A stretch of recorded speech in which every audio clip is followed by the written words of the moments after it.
r/AmItheAsshole, my twin ruined my life, so I destroyed his future. I'm staring at my laptop screen at 2:47 a.m., my hands literally shaking as I scroll through the folder I just found on my twin brother's computer. Every click makes my stomach drop further. Every file name is another nail in the coffin of what I thought I knew about my life. MIT_application_essay_final.docs, that's my essay about overcoming adversity. The one I spent 3 months perfecting, pouring my heart into every word about how losing the state debate championship taught me resilience. Stanford_personal_statement_draft 3.docs, my personal statement. The one about our grandmother's immigration story that only I was supposed to know because she told it to me, not him. But here's the file that makes my blood freeze, operation_golden_boy_plans.docs. I click it open, and it's like watching my entire life get fed through a paper shredder in reverse. Marcus, my identical twin, my supposed best friend, the brother I've defended my whole life, has been systematically destroying me for years. And he documented everything. Phase 1, academic sabotage. Submitted my essays to colleges before I could, complete. Replaced my chemistry final with blank pages, complete, got suspended LOL. Told guidance counselor I was struggling with mental health to explain grade drops, complete, asterisk. The room starts spinning. The chemistry incident that got me suspended for academic dishonesty, that was him. I spent 2 weeks trying to convince everyone I'd actually completed the test, that someone must have switched it. Mom and Dad made me see a therapist because they thought I was having a psychological break from reality. Phase 2, social destruction. Convinced Sarah that I was cheating by showing her fake texts, complete. Spread rumors about my behavior at Jake's party, complete, no longer invited anywhere. Used identical appearance to be seen with Emma at movies while Sarah was working, complete, asterisk. Sarah. My girlfriend of 2 years who broke up with me 6 months ago because she thought I was cheating on her. She sobbed when she confronted me, saying she had proof, photos of me with another girl, text messages I never sent. I begged her to believe me, told her I would never do that, but how do you argue with photographic evidence of your own face? My chest feels like someone standing on it. Every humiliating moment of the past 2 years suddenly makes perfect sense. The college rejections that made no sense given my grades. The friends who slowly started avoiding me. The way teachers looked at me with disappointment after incidents I couldn't remember causing. Phase 3, family manipulation. Continue positioning myself as the stable twin while he spirals, ongoing. Make sure parents see his erratic behavior and my attempts to help, ongoing. Secure family financial support for MY college plans only, 85% complete, asterisk. The worst part. It's working. Mom constantly tells people how proud she is of Marcus, how worried she is about me. Dad took Marcus car shopping last week as an early graduation gift for making us proud. I got a lecture about applying myself and following my brother's example. I screenshot everything, my hands moving on autopilot while my brain tries to process this nuclear bomb. For years of high school, for years of feeling like I was losing my mind, for years of wondering why my identical twin seemed to coast through everything while I struggled, it was all orchestrated. Marcus isn't just successful. He's successful because he's been feeding off my life like some kind of parasite, taking everything good I've built and making it his while leaving me with the wreckage. The graduation ceremony is in 3 days. The whole family's coming. College recruiters will be there. Marcus thinks he's won. He has no idea what's coming. I don't sleep for the next 72 hours. Every time I close my eyes, I see Marcus's smug face or that damn document. Operation Golden Boy, he even gave it a cute name, like destroying my life was some kind of game. But I'm not the same broken twin he's been manipulating. I'm methodical now. Surgical. I spend Sunday creating my presentation. Not just screenshots, that would be too easy to dismiss as doctored or taken out of context. I need undeniable proof that will make everyone see what he really is. I start with the metadata from his stolen essays, showing creation dates that prove he copied mine.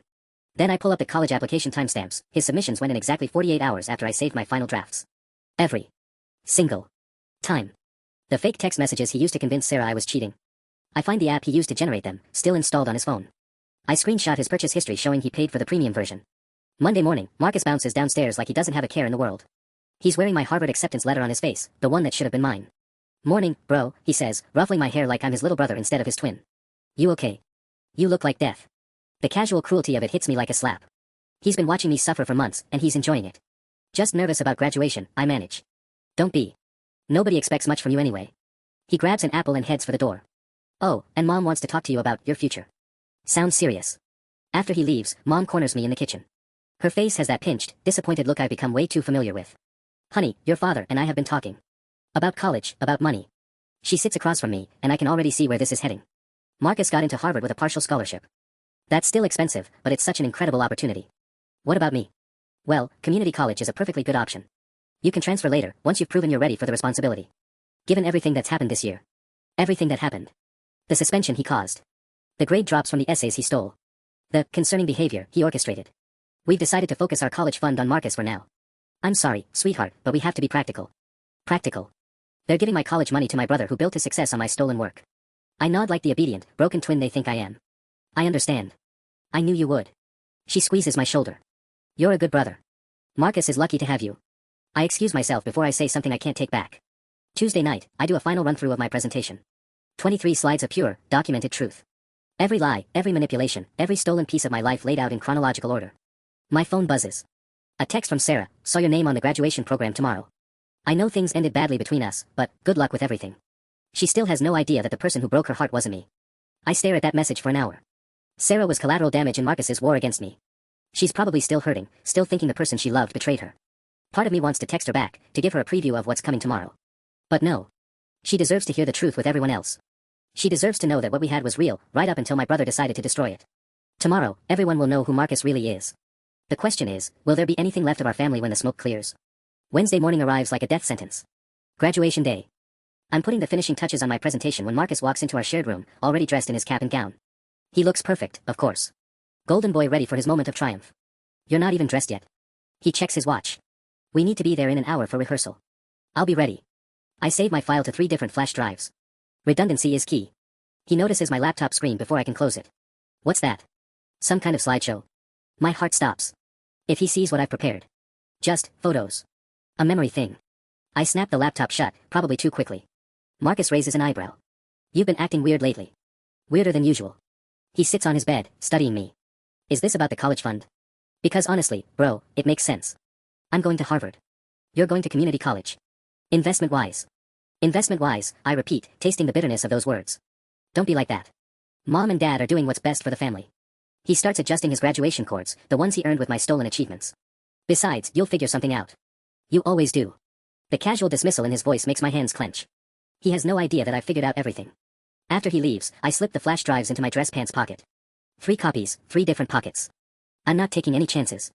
Downstairs, the kitchen looks like a graduation party exploded.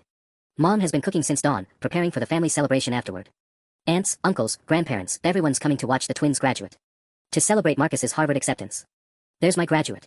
Dad booms when he sees me. Ready for the big day? More than ready. Mom fusses over my tie, the same way she fussed over Marcus's 20 minutes ago. But there's a difference in her touch, less pride, more obligation. Like she's going through the motions because I'm technically graduating too. I'm so proud of both my boys, she says, but her eyes drift toward the Harvard acceptance letter magnet to the fridge. This is such a special day for our family. Special. Right. The drive to school is torture. Marcus sits in the passenger seat, fielding congratulatory texts and calls. Harvard roommate assignments. Orientation information. His golden future unfolding in real time while I sit in the back, holding the bomb that will destroy it all. Oh, that's interesting, Marcus says, scrolling through his phone. Looks like they changed the graduation ceremony format. Students can make brief remarks after receiving their diplomas if they want to. My blood turns to ice. What? Yeah, it's new this year. Something about giving students a voice in their celebration. He glances back at me. Not that you'd want to speak in front of everyone anyway. You hate public speaking. Actually, I loved public speaking. Before he got me kicked off the debate team by spreading rumors that I was unstable. We pull into the school parking lot, and reality hits me like a freight train. In 3 hours, I'm going to detonate a nuclear bomb in the middle of our family. Everyone we know will be watching. Grandparents who drove 5 hours to be here. Aunts and uncles with their cameras ready. Sarah will be in the audience, she's valedictorian, she has to attend. My phone buzzes. A text from my cousin, can't wait to celebrate Marcus today. You must be so proud of your brother. Everyone's proud of Marcus. Marcus the Harvard-bound golden boy. Marcus who conquered every challenge life threw at him while his troublemaker twin struggled in his shadow. They have no idea they're proud of my life, my achievements, my stolen dreams. I check my pockets again. 3 flash drives. 3 chances to tell the truth. Marcus is already walking toward the school entrance, waving at friends, accepting congratulations. Living his best life built on my destruction. You coming? Dad calls. I take a deep breath and follow them inside, carrying the truth like a loaded weapon. The auditorium is packed. Every seat filled with families clutching programs and phones, ready to capture their graduate's big moment. I scan the crowd from backstage and spot our extended family taking up an entire row, grandparents, aunts, uncles, little cousins holding homemade signs. One of them reads, "Congratulations Marcus," in glittery letters. None for me, obviously. Nervous? I turn to find Jake Martinez, my former best friend before Marcus's rumor campaign destroyed that relationship too. He's adjusting his graduation cap, and there's something awkward in his voice. Should I be? I don't know, man. You've just been different this year. Distant. He pauses. Look, I know things got weird after that party incident, but... What party incident? My stomach clenches. This is the first time anyone's actually brought it up directly. Jake looks uncomfortable. Come on, you know. When you hooked up with Emma while Sarah was working? Marcus showed us the photos. We all thought it was messed up, but then when you started denying it happened. He trails off. It just seemed easier to stay out of the drama. The photos Marcus showed them. Of course. Jake, I need you to listen to me very carefully. I was never at any party with Emma. I was home that night, sick with food poisoning. My mom can verify that. Something shifts in Jake's expression. But Marcus said a lot of things. Before Jake can respond, Miss Patterson starts herding graduates into formation. Alphabetical order, everyone. Remember, when your name is called, walk confidently, shake Principal Morrison's hand, receive your diploma, and if you want to make a brief comment, the microphone will be available. My heart pounds as I take my place in line. The P's put me right behind Marcus, Peterson, Marcus followed by Peterson, Michael. Story of our lives. He's always been first, even by 3 minutes of birth. You ready for this? Marcus asks over his shoulder, that familiar smirk on his face. Born ready. The ceremony begins with Principal Morrison's opening remarks, then the valedictorian speech. Sarah takes the podium, looking beautiful and confident, talking about overcoming challenges and staying true to yourself. Her eyes sweep the graduates, lingering on me for just a moment. There's something sad there, something that makes my chest ache. She has no idea she's about to learn the truth about why we really broke up. Name by name, students cross the stage. Each one gets their moment of recognition, their family cheering from the audience. It's supposed to be a celebration, but all I can think about is the flash drive in my pocket and the nuclear bomb I'm about to detonate. Marcus Peterson. The applause is thunderous. Our entire family section erupts, phones raised, recording their golden boy's triumph. Marcus strides across the stage like he owns it, shaking hands with the principal, accepting his diploma with that perfect smile. He approaches the microphone, and my blood freezes. What if he says something that makes my revelation look petty? What if he's so charismatic that people don't believe me even with evidence? Thank you all for being here today, Marcus begins, his voice carrying perfectly across the auditorium. This achievement isn't just mine, it belongs to everyone who supported me. My parents, my teachers, and especially my twin brother Michael, who always pushed me to be better. The irony is suffocating. Even now, he's using me for his narrative. Harvard, here I come. He raises his diploma, and the crowd goes wild. My turn. Michael Peterson. The applause is noticeably quieter. Polite. Obligatory. I walk across the stage on shaking legs, accept my diploma, and turn toward the microphone. This is it. Point of no return. I pull the flash drive from my pocket and approach the podium, my heart hammering against my ribs. I reach the microphone and look out at the sea of faces. 500 people staring back at me, expecting some brief, forgettable thank you speech before moving on to the next name. In the front row, I spot our family, Mom wiping away proud tears that I know aren't really for me, Dad checking his phone, probably already thinking about the celebration dinner for Marcus. Thank you, I begin, my voice cracking slightly. This has been an interesting 4 years. I pull out the flash drive, and several people in the front rows notice the movement. Marcus, who's standing with the other graduates, tilts his head curiously. He probably thinks I'm about to embarrass myself somehow, give him another reason to look like the superior twin. Before I leave this stage, I need to share something important. Something that affects not just me, but several people in this room. The auditorium falls silent. Even the restless little kids in the back stop fidgeting. Principal Morrison steps forward slightly, probably wondering if he should cut me off. I look directly at Marcus. They say the truth will set you free. Let's test that theory. But as I reach toward the laptop connected to the projection system, my phone buzzes with an emergency alert. Then another. Then the person next to me gets one. Within seconds, half the auditorium is checking their phones, a ripple of concerned murmur spreading through the crowd. Ladies and gentlemen, Principal Morrison's voice cuts through the noise as he checks his own phone. We need to pause the ceremony briefly. There's been a gas leak reported in the building next door. As a precaution, we need to evacuate to the football field immediately. No. No, no, no. Not now. This is just temporary, he announces. We'll resume the ceremony outside in 15 minutes. The auditorium erupts into controlled chaos. Families grabbing purses and cameras, graduates looking around in confusion, teachers directing everyone toward the exits. My moment, the moment I've planned for 72 straight hours, is dissolving into mayhem. Marcus appears beside me, grinning. Saved by the gas leak, huh? Whatever weird speech you were about to give, the universe just spared you the embarrassment. I clutch the flash drive so hard the plastic edges dig into my palm. This isn't over. Dude, relax. It's probably just a false alarm. We'll finish this thing outside and then go celebrate. He claps me on the shoulder. Try not to make things weird, okay? Today's supposed to be fun. Fun. He thinks this is all just some minor inconvenience in his perfect day. As we file toward the exits, I catch sight of Sarah in the crowd. She's helping an elderly teacher navigate the stairs, and something about her kindness, the same kindness Marcus exploited and destroyed, makes my resolve harden like steel. Outside on the football field, families cluster in confused groups while custodial staff checks the building. The afternoon sun beats down on our graduation gowns, and the whole scene feels surreal, like we're refugees from our own celebration. Michael. Mom calls out, waving me over to where our family has regrouped. Come take pictures with Marcus before they restart everything. I walk over mechanically, the flash drive burning like a coal in my pocket. Marcus throws his arm around my shoulders for the camera, playing the loving brother role perfectly. Over his shoulder, I spot Jake in the crowd, still looking troubled by our earlier conversation. Sarah is standing with her family, occasionally glancing in our direction. Say cheese. Aunt Linda chirps, holding up her camera. I smile, but inside I'm calculating. The outdoor setup will actually work better, no easy escape routes for Marcus, no way to disappear into hallways or claim technical difficulties. When I drop this bomb, he'll be trapped in the open with nowhere to run. All clear. Principal Morrison announces through a megaphone. We're going to finish the ceremony right here. Graduates, please line up where we left off. As we reorganize ourselves, Marcus leans close. Lucky break, right? Now you can just give a normal speech and not whatever crazy thing you were planning.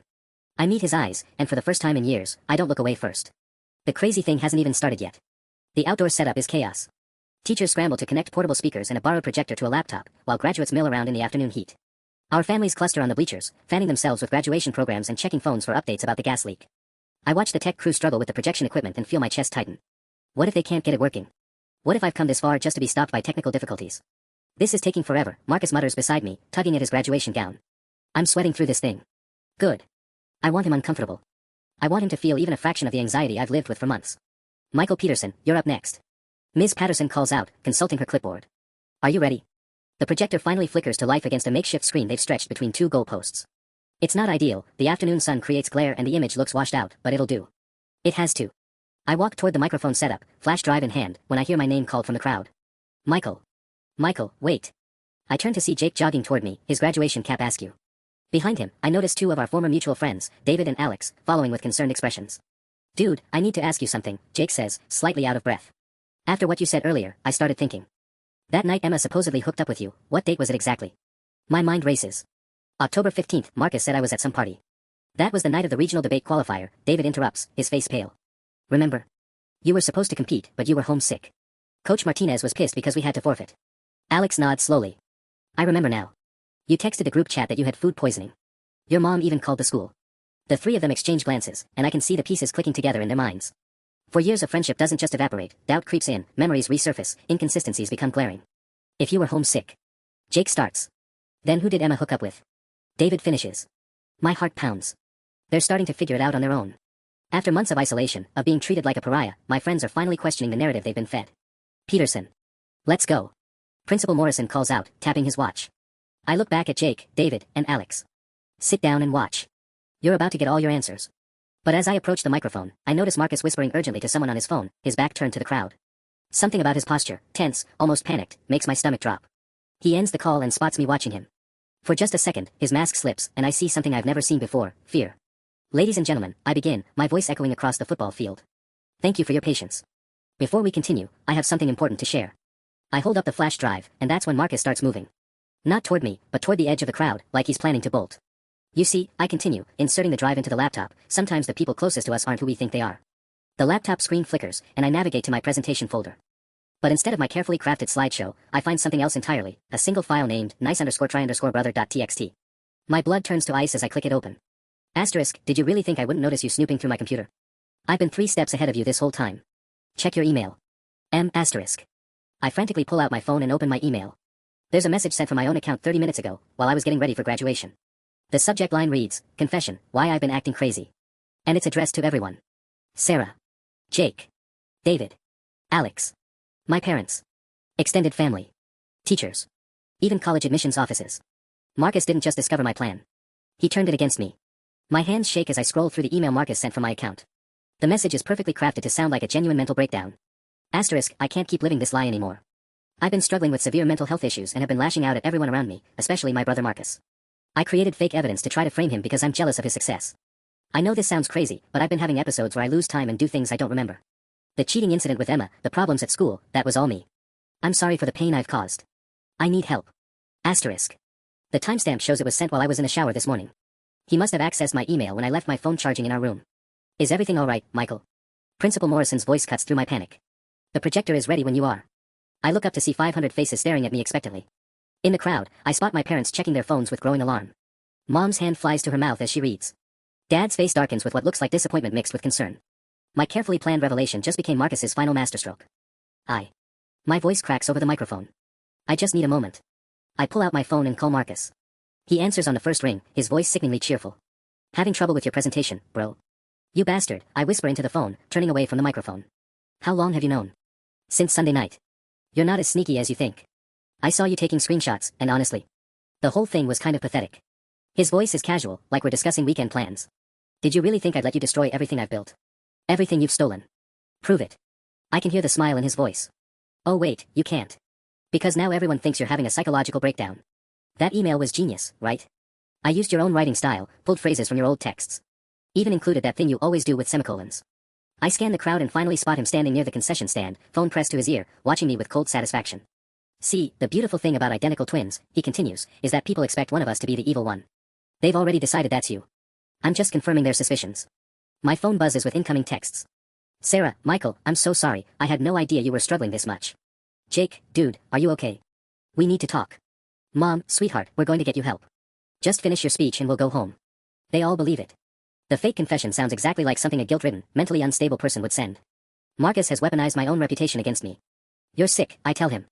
I'm successful. There's a difference. His voice hardens. Now you're going to give a nice, normal thank you speech, and then we're going to go home and celebrate my graduation. And if you ever try something like this again, I'll make sure you end up in a psychiatric facility where you belong. The line goes dead. I stare at my phone, then at the laptop screen still displaying Marcus's taunting message, then at the crowd of people who now think I'm having a mental breakdown. My nuclear option just became a dud, worse than useless. It's made me look delusional. But then I notice something. Jake is pushing through the crowd, heading straight for Marcus. David and Alex are with him, and their expressions aren't sympathetic. They're angry. Whatever Marcus just did, he made one crucial mistake. He underestimated the people who actually know me. Michael, Principal Morrison says gently. Whenever you're ready. I look at the microphone, then at Marcus, who's now backing away from my approaching friends. Maybe I can't prove what he's done. But I can still tell the truth. I take a deep breath and step back to the microphone. The crowd has grown restless, families whispering, pointing at their phones, shooting concerned glances between me and my parents. The fake email Marcus sent has already spread through our extended family like wildfire. I know many of you just received a concerning message from my email account. I begin, my voice steadier than I feel. And I want to address that directly. In the crowd, I see Mom start to stand up, probably to stop me from embarrassing myself further. Dad puts a restraining hand on her arm, but his expression is pained. That email wasn't sent by me. It was sent by someone who had access to my phone this morning. I pause, letting that sink in. Someone who's been manipulating situations like this for years. Marcus is now actively trying to leave the area, but Jake has intercepted him. Even from this distance, I can see their heated conversation, Jake gesturing angrily while Marcus attempts his usual charming deflection. I know how this looks, I continue. I know that without proof, this sounds like exactly what that email claimed, the desperate accusations of someone having a breakdown. But I'm going to ask those of you who've known me my whole life to think about something. Sarah has moved closer to the front, her brow furrowed with concentration. She's not looking at me with pity anymore, there's something sharper in her expression, more analytical. When have I ever been the twin who was good with technology? When have I ever been the one who could manipulate people or craft elaborate schemes? I gesture toward where Marcus is still trapped in conversation with Jake. And when have I ever used semicolons correctly in casual writing? That last detail hits home with Sarah. I can see recognition dawn on her face. Marcus always mocked my grammar mistakes, but he overcompensated in that fake email, using perfect punctuation that doesn't match my actual texting style. 3 people in this crowd know for a fact that I was homesick with food poisoning on October 15th, I continue. My mother, who brought me soup and checked my temperature. Coach Martinez, who had to forfeit our debate qualifier because I was too sick to compete. And my grandmother, who called to check on me that evening because Mom was worried. I spot Coach Martinez in the crowd, he's here because his daughter is graduating too. His face is troubled, like he's putting pieces together. That was the same night someone who looked exactly like me was allegedly seen with Emma Rodriguez at a party across town. My voice carries clearly across the field. The night that ended my relationship with Sarah, destroyed my friendships, and started rumors that I was unstable and unpredictable. Now Marcus breaks away from Jake and starts walking quickly toward the parking lot. But David and Alex have circled around, cutting off his escape route. Other students are starting to notice the commotion, pointing and whispering. I can't prove what I'm saying, I admit. The evidence I had was erased, replaced with that fake confession. But I can ask you to consider this. Why would someone go to such elaborate lengths to discredit me unless they had something significant to hide? Principal Morrison steps closer to the microphone. Michael, perhaps we should. I'm almost done, I say firmly. There's just one more thing. I pull out my phone and navigate to Marcus's contact info. If someone really did send a confession email from my account this morning, they'd have needed my password. Marcus, what's my email password? The question carries across the field, amplified by the speakers. Marcus freezes near the parking lot, surrounded now by a growing group of confused students and family members. Answer the question, Marcus, Jake calls out loudly. What's your brother's email password? The silence stretches for 5 seconds. 10 seconds. 15. Because Marcus can't answer without admitting he knows something he shouldn't know. That's when my phone starts ringing in my hand. The caller ID makes my heart stop, Harvard admissions office. I stare at my phone screen, Harvard's number glowing like a neon sign.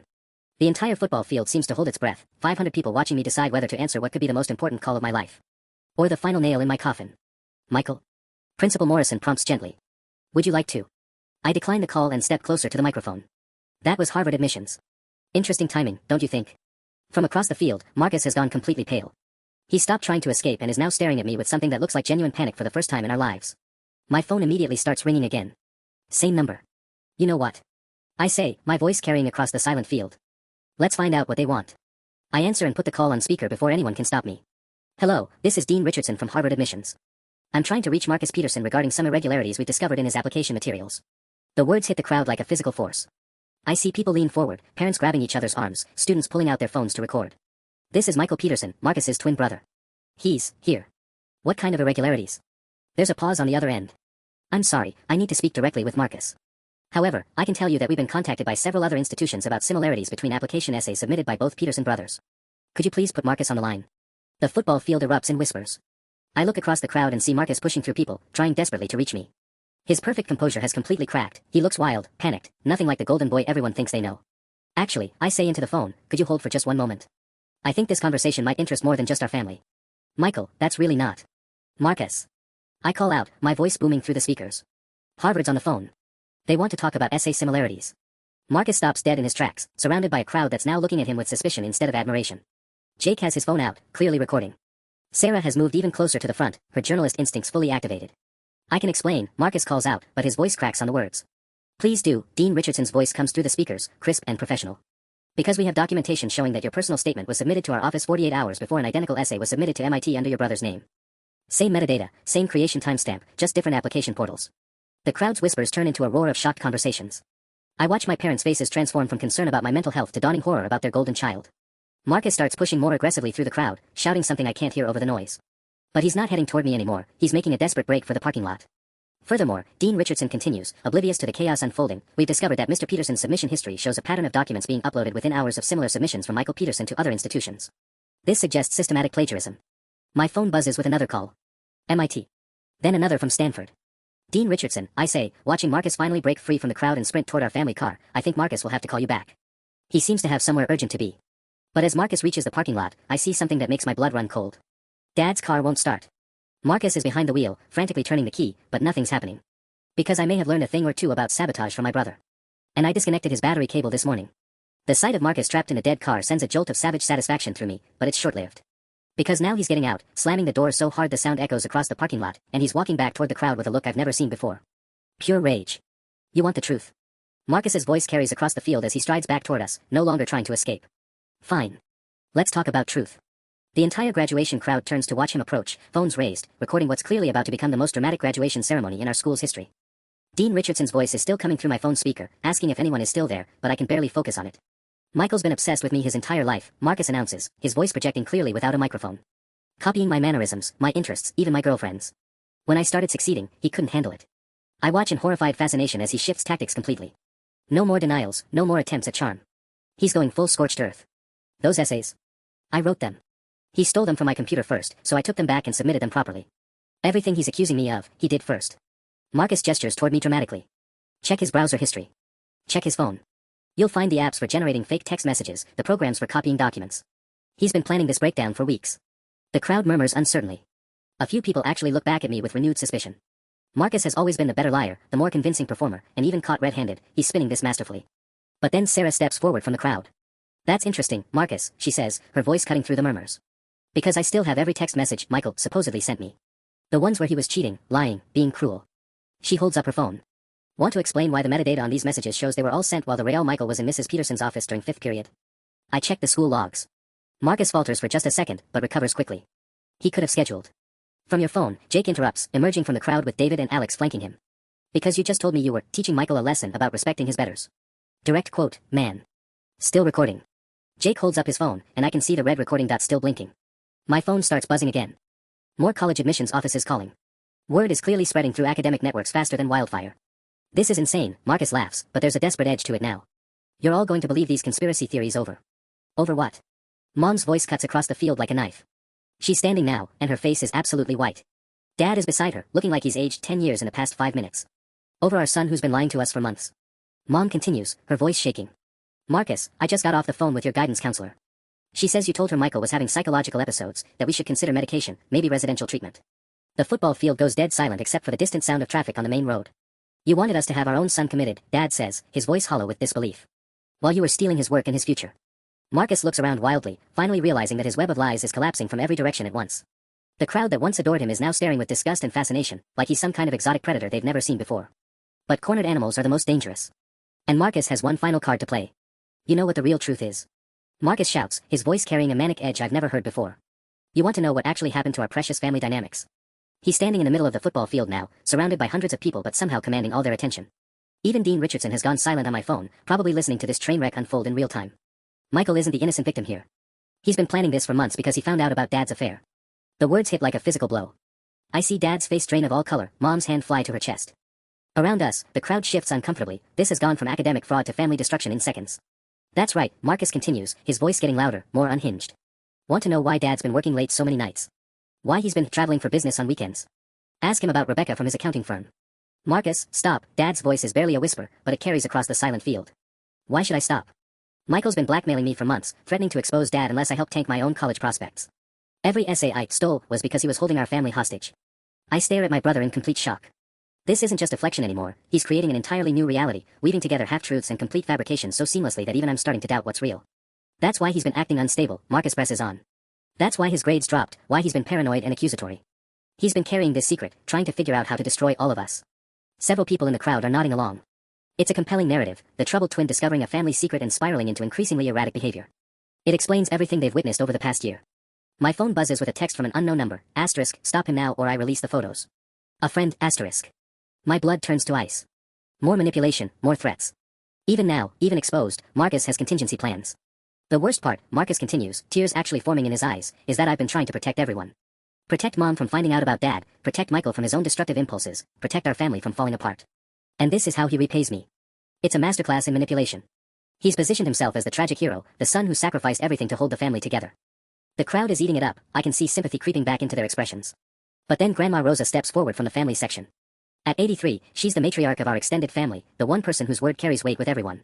She walks slowly but purposefully across the field, her cane tapping against the ground with each step. Mijo, she says to Marcus, her voice carrying despite its frailness, you're a very good liar. But not good enough. She reaches into her purse and pulls out an old smartphone, one I didn't even know she owned. You see, when you get to be my age, people think you don't understand technology. They think you can't see what they're doing. She holds up the phone. But I've been watching both my grandsons very carefully this past year. And I've been recording things. Marcus's face goes absolutely white. Voice recordings, video recordings, screenshots of things I've seen on computers when I visit. Grandma Rosa's eyes are steel.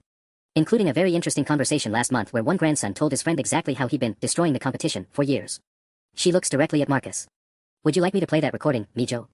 The one where you laughed about making your brother look crazy. The football field holds its breath as Marcus realizes his final card has been trumped by an 83-year-old woman with a smartphone and infinite patience. The silence stretches so long I can hear my own heartbeat echoing through the microphone. Marcus stares at Grandma Rosa like she's just materialized out of thin air, his mouth opening and closing without sound. You're bluffing, he finally manages, but his voice wavers. Grandma Rosa taps her phone screen with surprising dexterity. December 18th, your friend Tyler's house. You thought I was napping on the couch. She clears her throat and presses play. Marcus's voice, crystal clear through her phone speaker, asterisk, the genius part is that everyone expects twins to be competitive. They just think Michael's the loser twin who can't handle my success. I've got him so twisted around that he questions his own memory. Asterisk. Tyler's voice, asterisk, dude, that's kind of messed up. Asterisk. Marcus again, asterisk, messed up. It's brilliant. By graduation, I'll have everything, Harvard acceptance, parents' money, family reputation. And Michael will be so broken down that nobody will ever believe him if he tries to fight back. Asterisk. The recording stops, and the aftermath is deafening silence. 500 people processing what they just heard in Marcus's own voice, laughing about systematically destroying his identical twin. But Marcus isn't done fighting. That's taken out of context, he shouts desperately. We were talking about a hypothetical situation. A psychology project about twin dynamics. Even as he says it, I can see in his eyes that he knows it's over. But he's still scrambling, still looking for an angle, an escape route, anything. Besides, Marcus continues, his voice getting higher, more frantic, even if I did do some of those things, it was justified. Michael's always been jealous, always trying to copy me. I was just leveling the playing field. My phone erupts with simultaneous calls from what seems like every college admissions office on the East Coast. The Harvard dean is still on speaker, and I can hear her conferring with colleagues in the background, their voices urgent and official. Mr. Peterson, either Mr. Peterson, Dean Richardson's voice cuts through the chaos, we need to schedule immediate meetings to discuss these allegations. Both of your applications are being placed under formal review pending investigation. The weight of those words hits me like a truck. Both applications. Even though I'm the victim in this, my academic future is still hanging in the balance while they sort out who wrote what and when.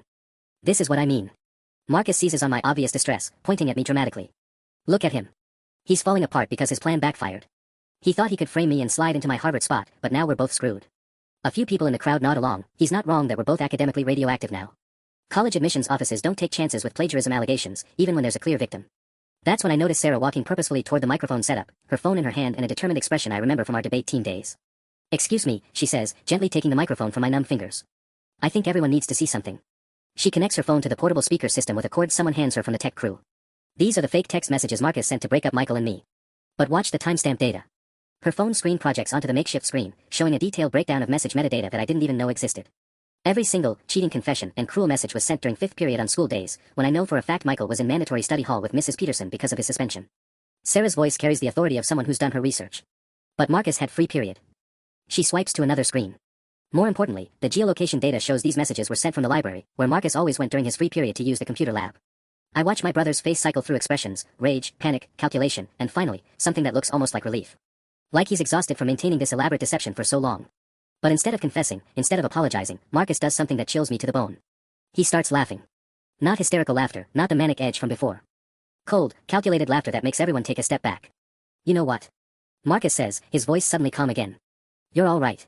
I did it. All of it. He spreads his arms wide, addressing the entire crowd. And honestly, it was easier than I expected. The admission sends shockwaves through the crowd, but Marcus isn't done. For years of planning, for years of staying 3 steps ahead, for years of watching all of you dance to my tune. His smile is nothing like the charming one I grew up with. The only thing I regret is not recording your faces when you realized how completely I fooled you. He looks directly at our parents. You want to know the real truth about Dad's affair? I made that up 30 seconds ago. But look how quickly Mom believed it. He laughs as Mom visibly sags with relief and fury. That's how little faith you all have in each other. This isn't damage control anymore. This is a controlled demolition. And I'm starting to realize that Marcus would rather destroy everything than lose control of the narrative. Marcus's calculated confession hangs in the air like poison gas. The crowd shifts uncomfortably, unsure whether to be horrified by his actions or disturbed by how calmly he's admitting to years of psychological warfare. You want to hear something really funny? Marcus continues, his voice carrying that same chilling calm. Michael thinks this is his big moment of vindication. His chance to finally expose the truth and get his life back. He starts walking closer to where I'm standing, and something in his posture makes me instinctively step backward. But here's what my dear brother doesn't realize, I've been planning for this exact scenario for months. Marcus pulls out his own phone, holding it up so the crowd can see. Because I knew eventually, he'd figure something out. I knew his little detective fantasy would lead him right here. My stomach drops as he swipes through his phone with theatrical precision. See, while Michael was busy collecting his evidence, I was busy creating insurance policies. He stops swiping and looks directly at me. Tell me, brother, how much do you think our parents' marriage is worth? Because I have some very interesting photos here. Marcus, don't, Dad's voice cuts across the field, and for the first time, I hear genuine fear in it. Photos of Dad with Rebecca, actually. Real ones this time. Marcus's smile turns predatory. Turns out I didn't make up that affair after all, I just lied about when I found out about it. I've been saving these for a special occasion. Mom makes a sound like she's been physically struck. The crowd around us has gone completely silent, sensing they're witnessing something far darker than academic fraud. But wait, there's more. Marcus announces like some demented game show host. I also have recordings of Grandma Rosa making some very unflattering comments about her other grandchildren. And screenshots of Sarah's private journal entries from when she thought I was Michael. My blood freezes. How did you get access to Sarah's journal? Same way I got access to everything else. People are so trusting when they think you're someone else. He looks directly at Sarah, whose face has gone pale. Those entries about your eating disorder, about your father's drinking problem, about your family's financial troubles, they'd make fascinating reading for college admissions committees. Sarah takes an involuntary step backward, her hand flying to cover her mouth. You're sick, Jake says from somewhere in the crowd, his voice filled with disgust. I'm thorough, Marcus corrects. See, Michael thought he could destroy my future, but he forgot one crucial thing, I know all your secrets too. Every single one.